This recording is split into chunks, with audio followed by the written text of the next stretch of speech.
When I left the radio on yesterday, I had made it down to verse number 12.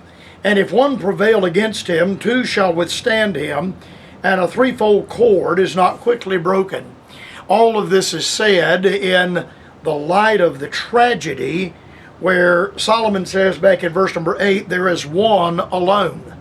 How tragically sad that would be. There is one alone. I can't think of anything that would be worse than that. A man, or a woman for that matter, to be in this world and in this life and truly be alone. Then all of the advantages are given over against the tragedy of one being alone. Verse 9, two are better than one. The reason for that is because they have a good reward. Secondly, two are better than one, for if they fall, the one shall lift up his fellow. But woe to him that is alone when he falleth, for he hath not another to help him up. Then three, two are better than one. If two lie together, then they have heat. But how can one be warm alone? Then number four, two are better than one. And if one prevail against him, two shall withstand him, and a threefold cord is not quickly broken. And this is where I left off on the radio yesterday. All of us need somebody that is willing to speak for us and to stand for us in a day and an hour of adversity. All of us face some difficulty along the way, and there are none of us that can withstand entirely by ourselves. All of us need the help of someone else. Solomon says, let another speak well of thee in the book of Proverbs. I think it's very important for a man or a woman to have such a reputation and such a testimony that other individuals will be willing to step forward and say that's a good man, or that's a good woman, or that individual is a personal friend of mine, and I'll not hear any criticism. I'll not tolerate any criticism that you may lay against that individual. The word came to me during my granddad's lifetime. This would be 50 years ago now, that a man came up to him at the tabernacle at the end of the service and began to say some very hard and critical things about a fellow pastor in Greenville. This fellow pastor pastored a large Southern Baptist church. My grandfather pastored a large independent church. And this man came and immediately began criticizing this Southern Baptist brother. And my grandfather stopped him and said, now you wait a minute. You wait a minute. That man is a personal friend of mine and a good man, and I'll not listen to your criticism of him. Now, obviously, there are some people that would say that my grandfather compromised. At that point, you're free to say anything you want to say. But there's going to come a day when I'm going to need someone to speak for me. And you're going to need someone to speak for you. And we use that phrase, blood is thicker than water. If you want to start a fight now, you wade off into a family affair where a family may be having an internal family disagreement. You go wading off into that, not a member of that family, and that family will turn on you and rend you and run you out of the county. And after they've run you out of the county, they'll go back to fighting amongst themselves. But they're not going to allow someone else to step in and become a party to an argument that is taking place within that particular family. You and I need to be very careful about, we say sometimes, now if that was my child, but that's not your child, or if that was my husband, or if that was my wife, well, they're not your husband and not your wife. And to that degree, to that point, you really don't have any business involving yourself or interfering in what would be a family squabble. So that brings me back to verse number 12, and if one prevail against him, two shall withstand him. Now you want to get a fight started, you begin criticizing a man, especially a good man, and let that man's wife overhear that. And they call them the mama bears, the she bears, the soccer moms, the hockey moms. You want to get the dander of somebody stirred up. You begin criticizing a wife's husband, and she will come to his defense. And especially if he's a good man and an honorable man, you'll have a fight on your hands that you're not able to withstand. And then if you really want to fight on your hands, you get the children involved. Look again at verse 12. And a threefold cord is not quickly broken. You criticize a father or mother to the children, and you'll have a fight on your hands. Now, I may not have always agreed with my dad, and I don't always agree with my mother, but you have no permission to criticize them to me. And I didn't always agree with my grandfather and my grandmother, both paternally and maternally.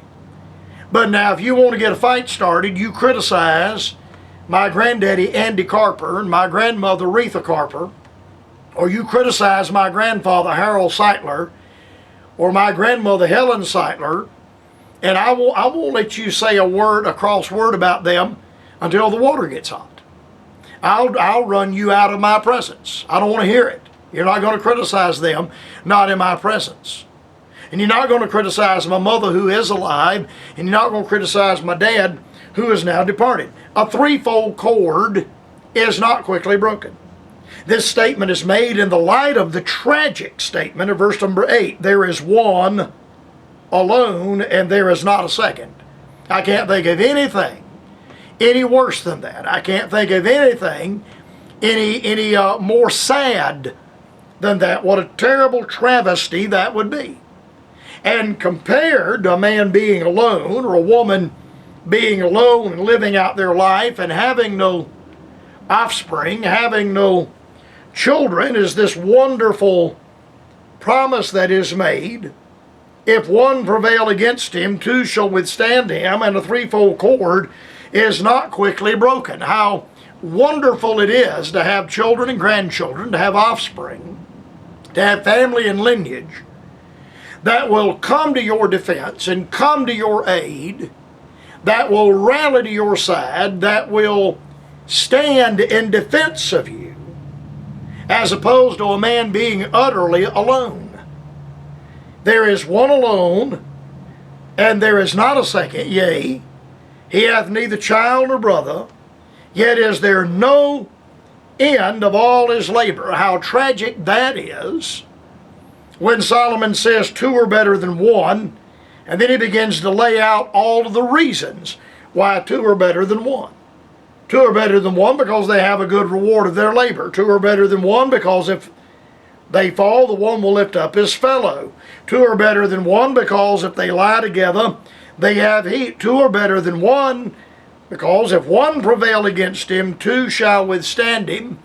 A husband coming in defense of his wife, a wife coming in defense of her husband. And a threefold cord is not quickly broken. If you want to get a fist fight started, criticize me to my daughter. If you want to get a fist fight started, criticize me to my son. And you'll have a war on your hands. If you want to get a war started, criticize me to my wife. And you're not going to criticize my wife in my presence. I wouldn't tolerate that until the water got hot. You're not going to criticize my wife in my presence. Then Solomon changes the line of thought, and I have a little time. I want to start developing this, but I'll not have time to develop it like I would like to, and I'll come back, the Lord willing, on Monday. Tomorrow we'll have my late grandfather, and then I'll come back on Monday, the 23rd of January, and we'll try to expound on this. Solomon says, better is a poor and wise child than an old and foolish king. Now, there's a reason for making this statement. The same Solomon says that I'm to rise before the hoary head. I'm to rise before my elders. I am to honor my elders. I'm to honor those that have gone on before me. So why would Solomon say here that a child would be better than an old king? Well, notice how the text is qualified. Better is a poor and wise child than an old and foolish king. Now, again, how am I to understand that? We'll look at the last clause. Who will no more be admonished. Who will no more be admonished. The reason the old king is foolish is because he will not take admonition. Whereas the reason the child, the poor and wise child, is in a better situation than the old and foolish king is because he will be admonished. I've heard men say, this is a very sad and tragic thing, but I've heard men say, I don't have anything I need to learn. I've learned everything I need to know.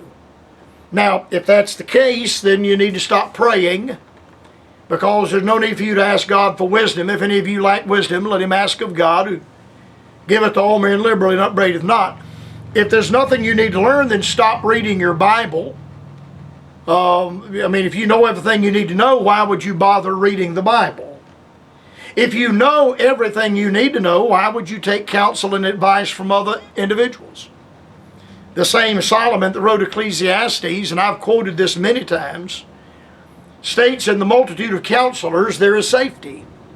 There are many times I'll pick up the phone and I'll call my pastor on the phone from time to time, and I'll say, let me run something by you. I'm thinking about doing this. I'll call a friend of mine. I'll call this friend of mine. I'll call somebody that's in that field. And I'll say, I'm thinking about doing this. What do you think? What is your opinion? Let me read a letter to you I've written. What is your opinion of what I've written? The reason the old king, and I'll deal with this matter of admonition on the program Monday, the reason he's regarded as an old and foolish king is because in his mind there is nothing that he needs to learn. In his mind, he knows it all. That's a very dangerous position to be in.